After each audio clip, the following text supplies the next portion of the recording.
Ladies and gentlemen, the President of the United States.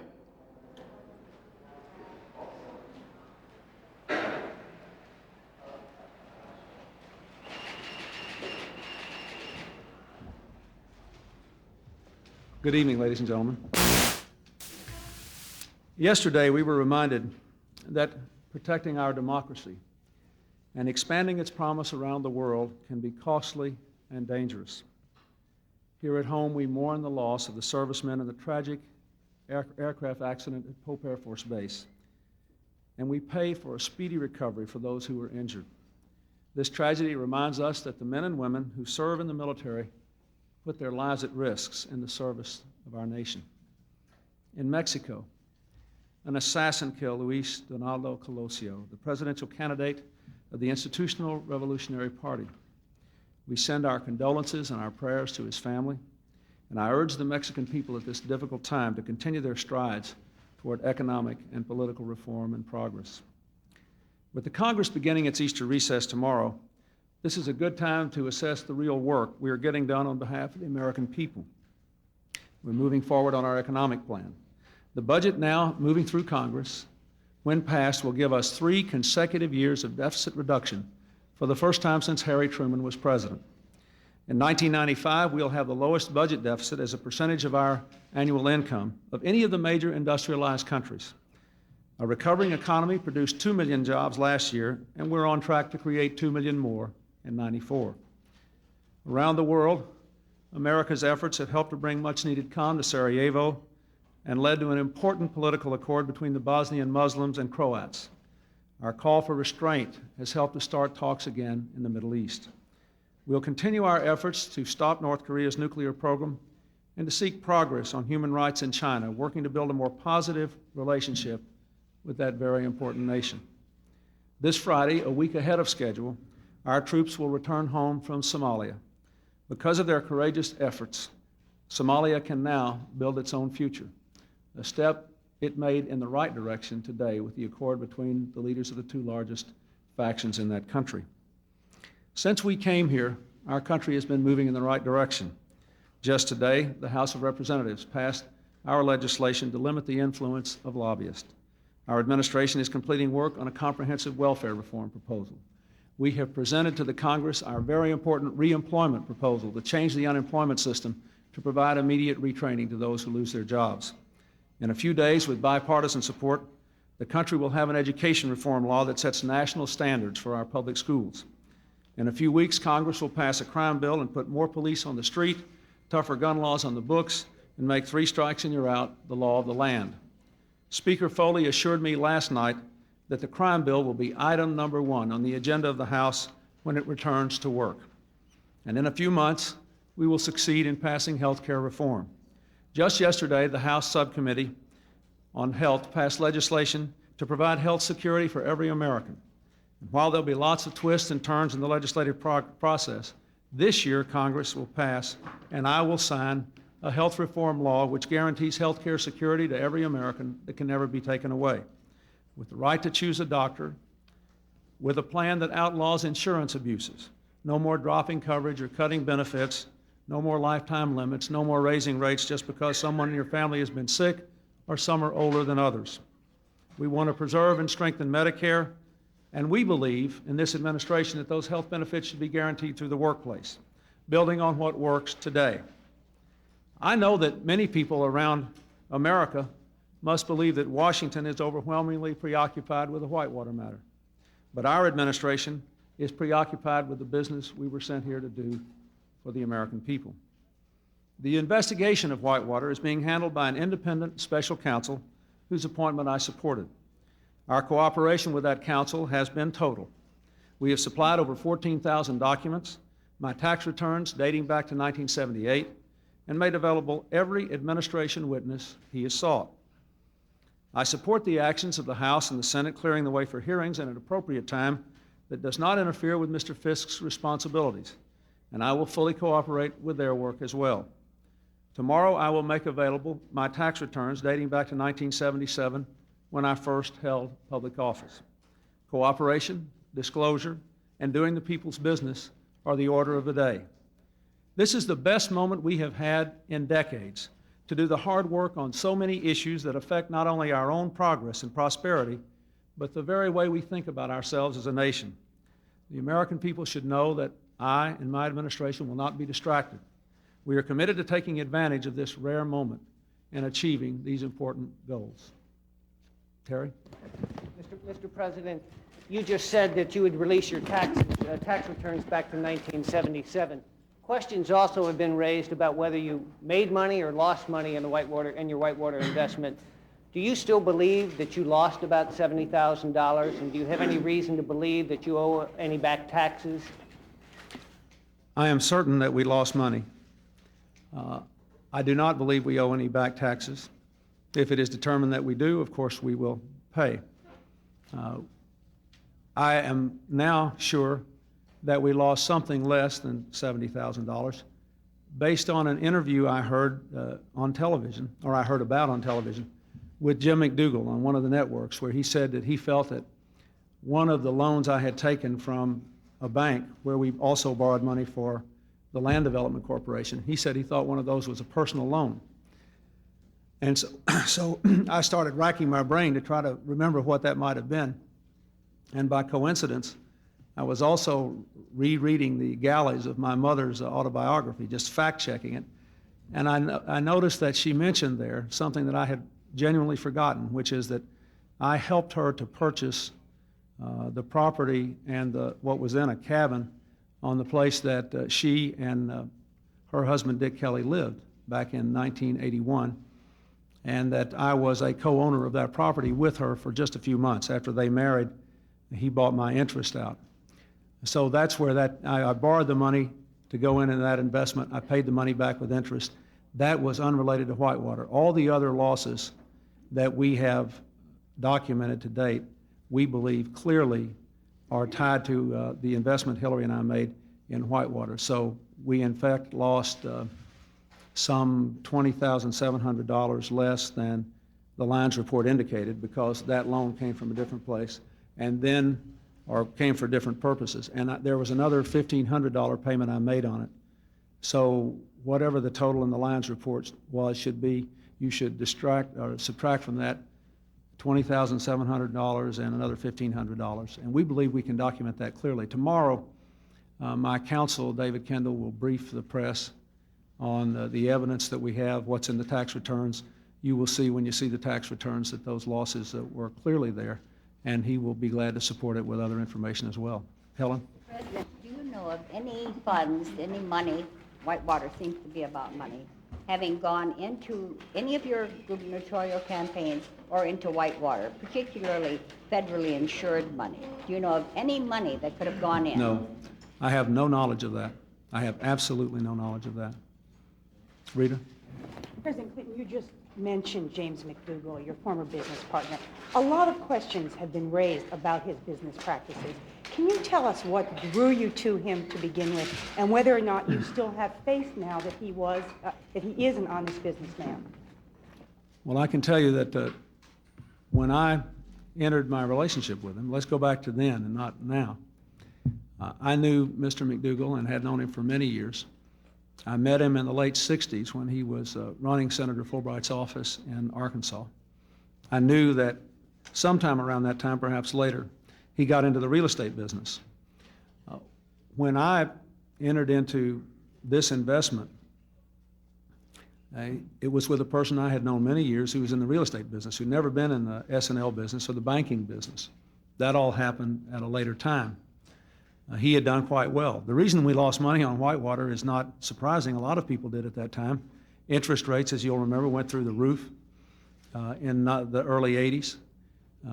People stopped immigrating to my state to retire, at least in the numbers they had all during the 70s, and the market simply changed.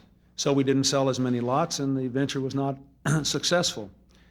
So we lost the money. Principally, the money I lost was on the interest payments I had to make on the loans, which were never reimbursed because the venture never turned a profit. Do you still believe in his honesty now, and do you think that... Well, all I can tell you, to the best of my knowledge, he was honest in his dealings with me.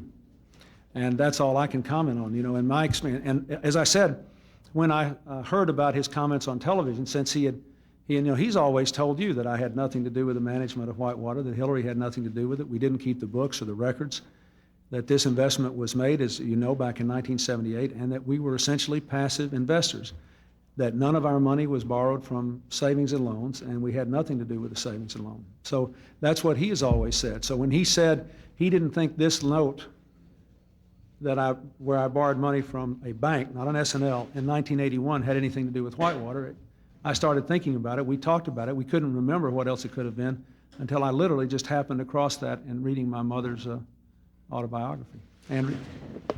Mr. President, Congressman Leach made some very dramatic charges today. He said that Whitewater is really about the arrogance of power.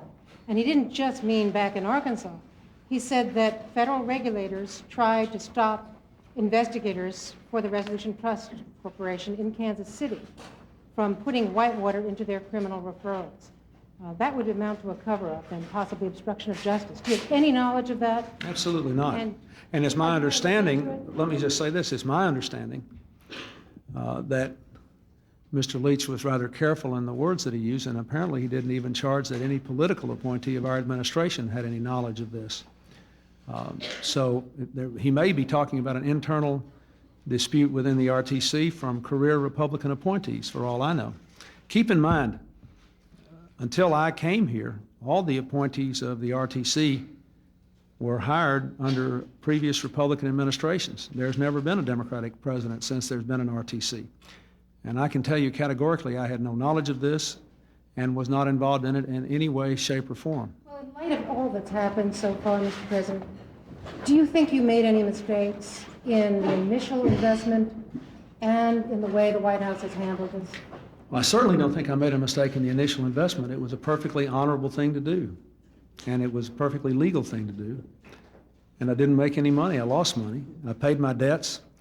And then later on, as you know, Hillary and I tried to make sure that the corporation was closed down in an appropriate way and paid any obligations that it owed after we were asked to get involved at a very late stage and after Mr. McDougal had left the S&L.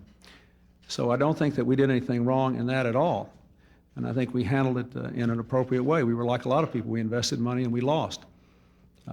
I'd be the last person in the world to be able to defend everything we've done here in the sense that whatever we did or didn't do has sparked an inordinate amount of interest in a 16-year-old business venture that lost money. But to suggest, let me just say again, I have had absolutely nothing to do and would have nothing to do with any attempt to influence an RTC regulatory matter.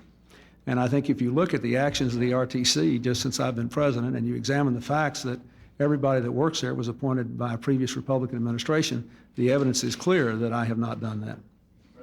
Yes. You've been kind of tough at times on people you felt made out during the 80s and didn't pay their fair share. Can you tell us, sir, tonight that you have abided by the very high ethical standards to which you've sought to hold others? And also, sir, if it turns out that you do owe something in back taxes, will you be prepared perhaps to revise some of those judgments you've made about others? No, not at all. I ask you to tell the American people what percentage of my income I paid in taxes in every year where I reported my tax returns. And let me tell you what my wife and I spent the 80s doing. I was the lowest paid governor of any state in the country. I don't complain about it. I was proud of that. I didn't do it for the money. I worked on creating jobs and improving education for the children in my state. Every year I was governor, my wife worked in a law firm that had always done business with the state. She never took any money for any work she did for the state. And indeed, she gave up her portion of partnership income that otherwise came to the firm, and instead every year gave an enormous percentage of her time to public service work, helping children and helping education and doing a lot of other things, giving up a lot of income. Now, we did that because we wanted to. The fact that we made investments, some of which we lost money on, some of which we made money on, has nothing to do whatever with the indictment that I made about the excesses of the 80s. And we always made every effort to pay our taxes. I would remind you that we, like most middle-class folk, we turned our records over to an accountant. We did everything. I always told the accountant to resolve all doubts in favor of the government. I never wanted any question raised about our taxes. When it turned out in our own investigation of this Whitewater business that one year we had inadvertently taken a tax deduction for interest payments when in fact it was a principal payment.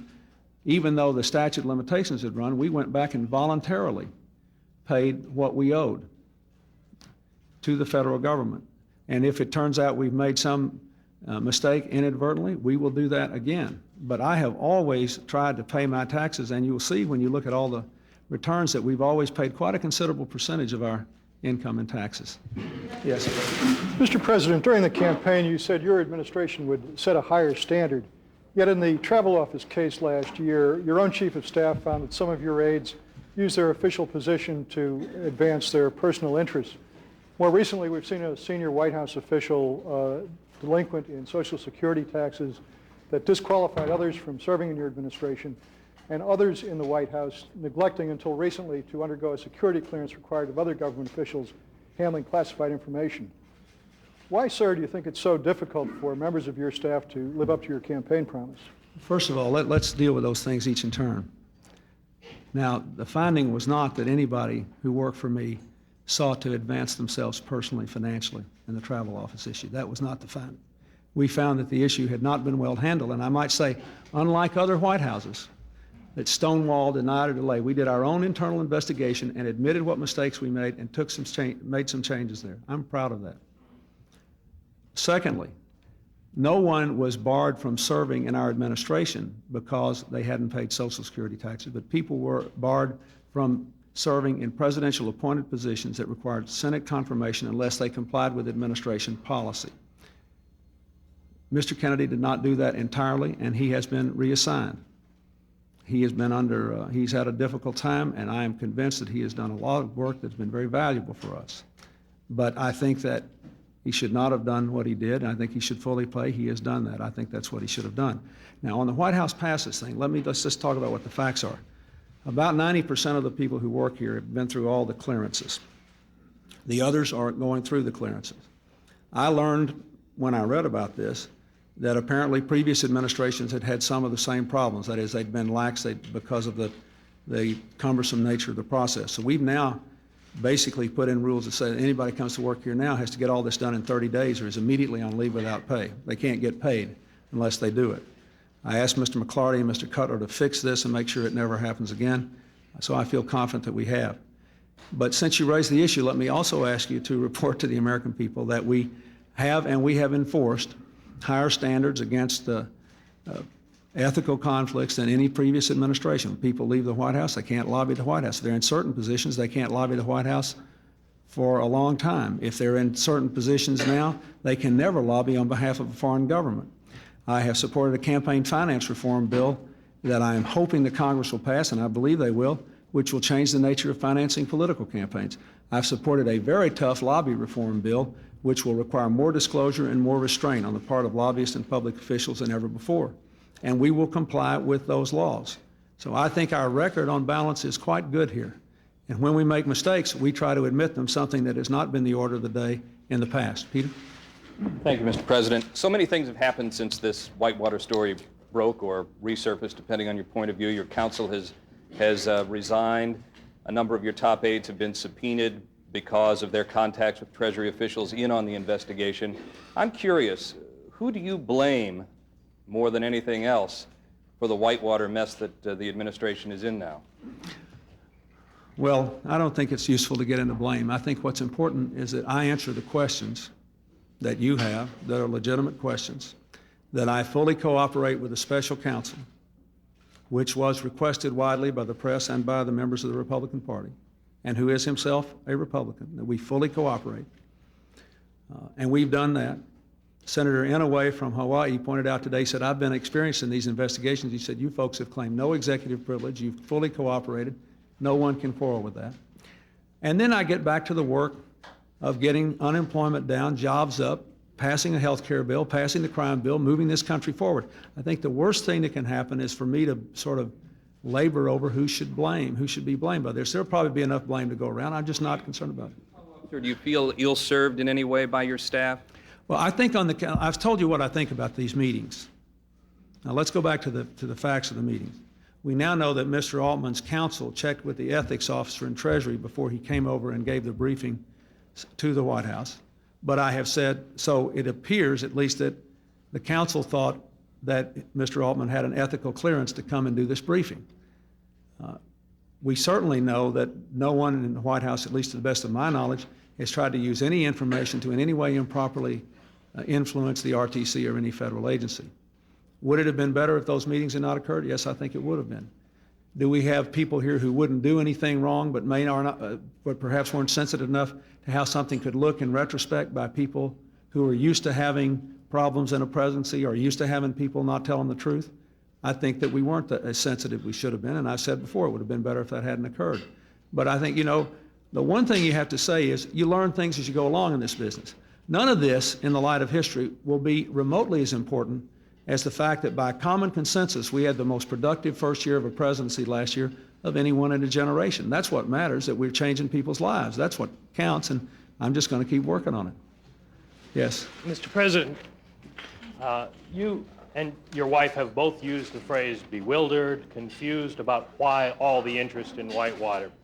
Yet, in the Arkansas Savings and Loan business, your wife represented Madison Savings and Loan before the Arkansas Savings and Loan Board, whose head was a former lawyer who had done work for Madison Savings and Loan. Do you not see any conflicts of interest in your action or your wife's actions, which would appear to contradict what you just said about her not doing any work before the state, that would cause people to question No, that's not what your I said. action? I did not say. I said that when my wife did business, when her law firm represented some state agency itself, state agencies all over America use private lawyers. If she did any work for the state, she never took any pay for it. And when the firm got income from state work, she didn't take her partnership share of that income. She gave that up because she wanted to bend over backwards to avoid the appearance of conflict. Was there anything wrong with her representing a client before a state agency? And if you go back and look at the facts, that basically the firm wrote the securities commissioner a letter saying, is it permissible under Arkansas law to raise money for this S&L in this way? And it showed that she was one of the contacts on it, and the securities commissioner wrote her back and said it's not against the law. That was basically the extent of her representation. Now, all I can do is tell you that she believed there was nothing unethical about it. And today, in an interview, Professor Stephen Gillers of New York University, who is a widely respected national expert on legal ethics, once again said there was nothing at all unethical in doing this. These kinds of things happen when you have married couples who have professions. And the most important thing there is disclosure. There was no sneaking around about this. This was full disclosure. Professor Gillers, I brought the quote here, said, I think this is a bum rap on Mrs. Clinton, and I'm amazed that it keeps getting recirculated. Now, there's a person who doesn't work for us whose job it is to know what the Code of Professional Responsibility requires. Yes? Mr. President, one thing that's puzzled a lot of people is why, if you did nothing wrong, did you act for so long as if you had something to hide? And now that you're about to release these documents to the public, your tax records and other things, do you think it would have helped if you had released these documents to the public earlier? Would it have stopped this issue from reaching the proportions that it has? I don't have any idea. But I don't think I acted as if I had anything to hide. After all, I did volunteer. I had already given out my tax returns going back to 1980. And then keep in mind, when the furor arose of the request for the special counsel, even though everybody at the time said, well, we don't think that he's done anything wrong. There's no evidence that either he or the First Lady have done anything wrong. We still think there ought to be a special counsel. I said we would give all this over to the special counsel. It was only after the special counsel had all the information that the people who first wanted the special counsel then decided they wanted the documents as well. So we're making them available. Perhaps I should have done it earlier, but you will see essentially what I've told you, and things that you basically already know. Yes, Gwen? President, you said a few minutes ago that the people in the RTC who are involved in Congressman Leach's allegations are all career Republican officials. But aren't they members of your administration, and do you plan to take any action in speaking to either Mr. Benson or Mr. Altman about taking action and investigating Mr. Leach's charges? I think the last thing in the world I should do is talk to the Treasury Department about the RTC.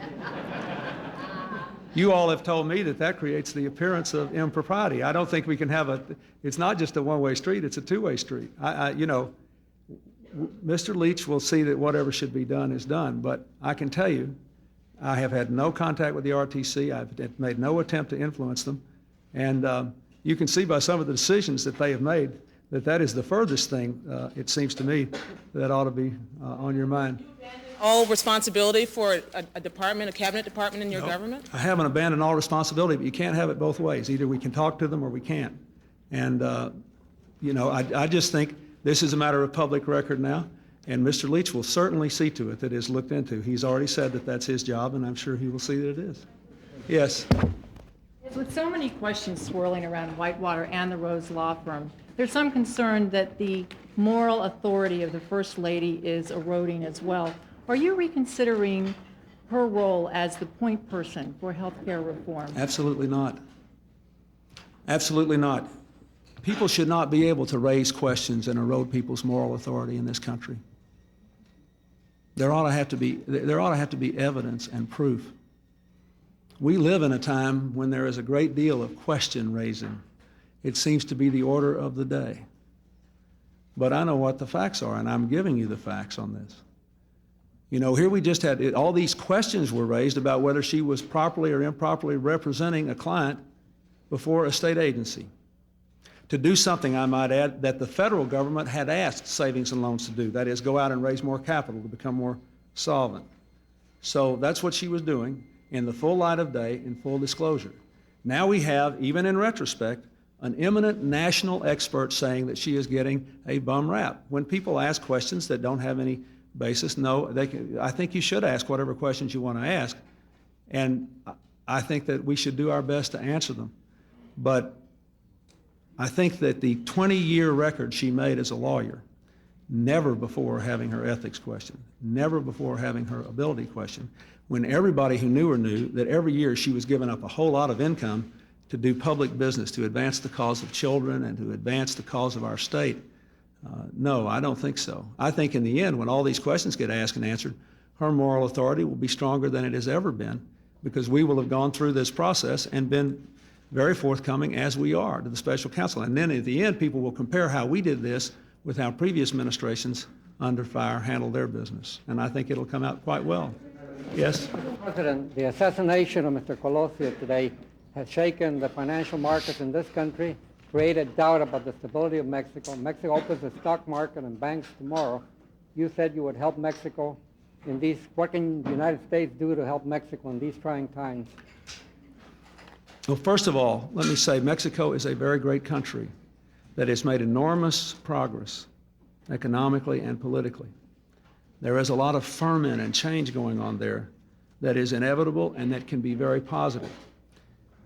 What I think the United States can do, first of all, is to tell the rest of the world that we know this about Mexico. They're our neighbors, and we think they have a great future.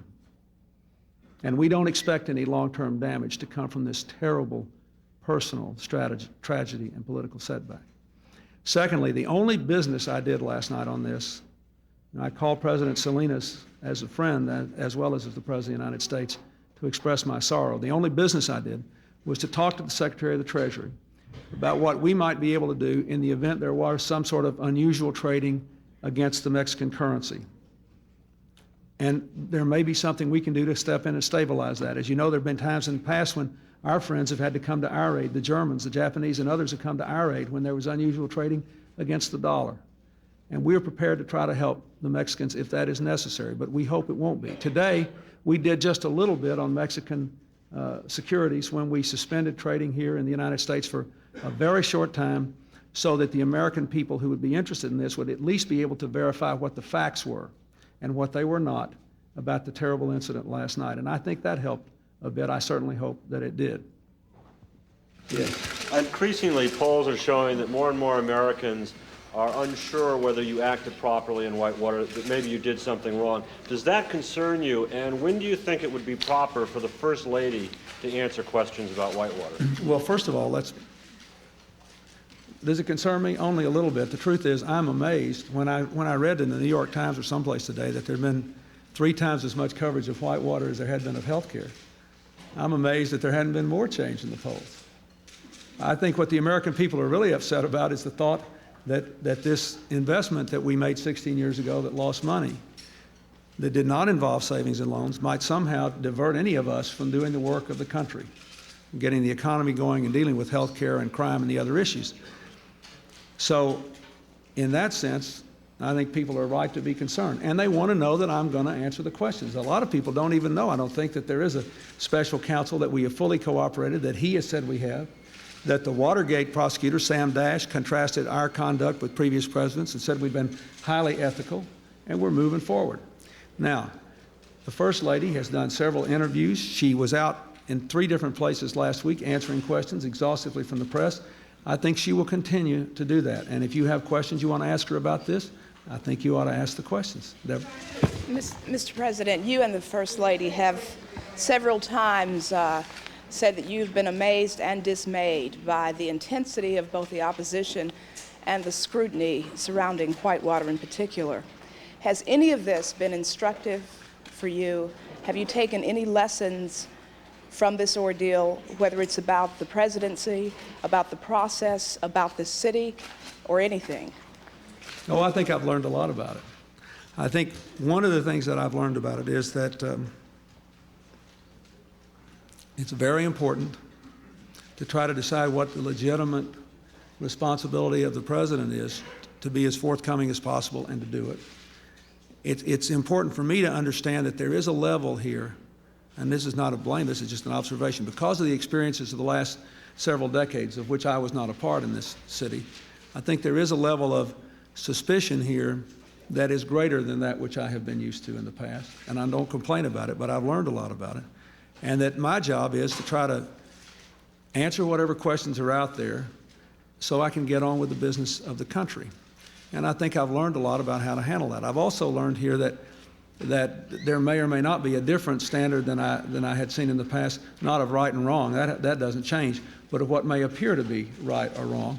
And I think that you'll see that, like everything else, this administration learns and goes on. We always learn from our mistakes, and we've proven that. Yes, sir, in the back. Muchas gracias, señor presidente. I wonder if you realize the situation that is developing in Korea. What is the perspective? What will be the situation in South Africa next month?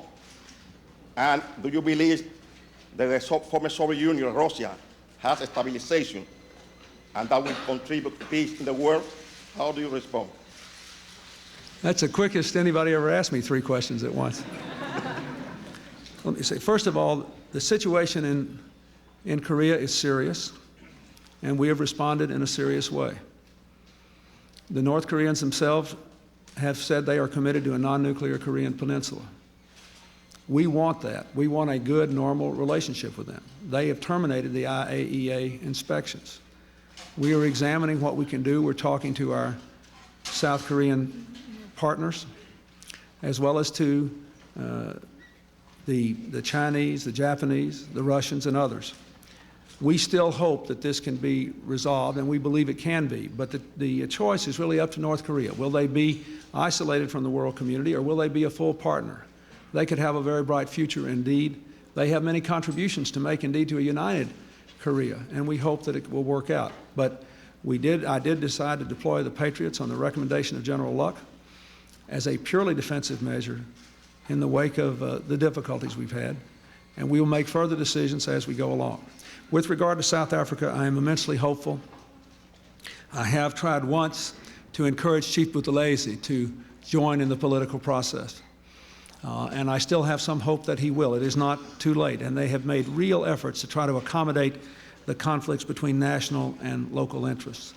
But I think we will be celebrating in late April a great triumph of democracy, of the first non-racial or multiracial democratic process in South Africa.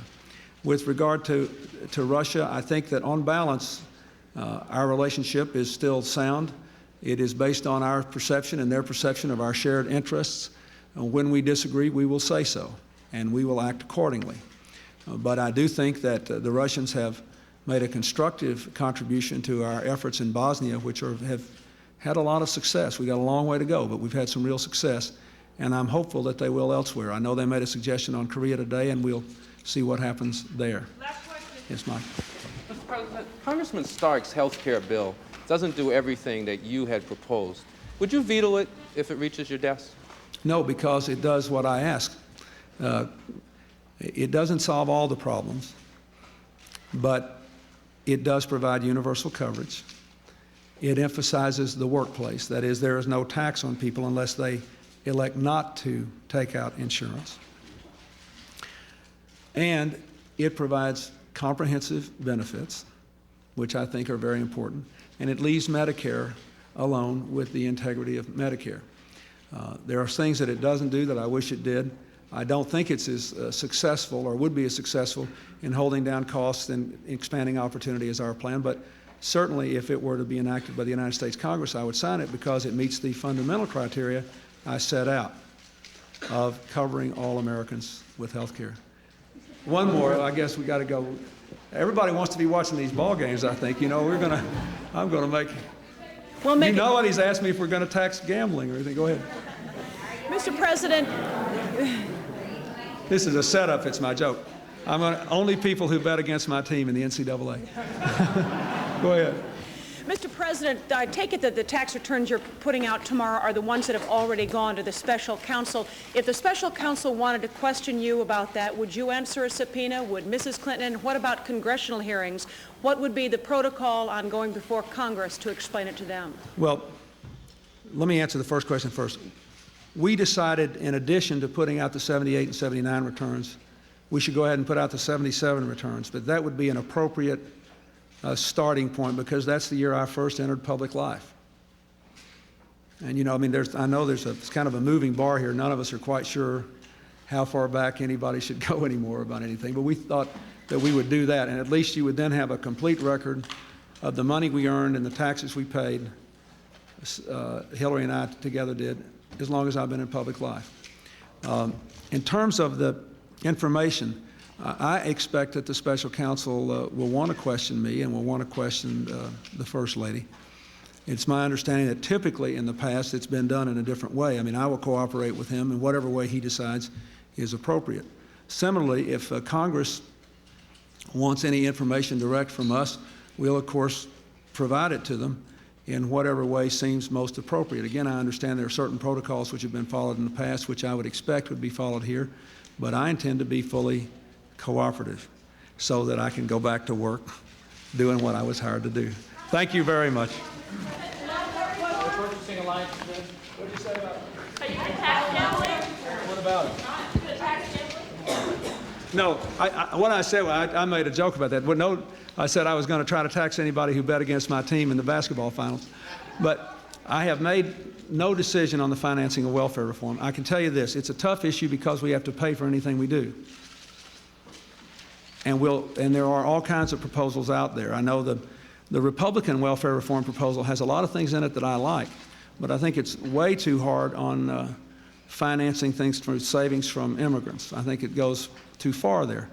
So there are no real easy answers, but I can say categorically that I have been briefed on a very wide range of options and that nobody in this administration has made any decision, and no one will make a decision except me, about how to fund it. That decision has not been made.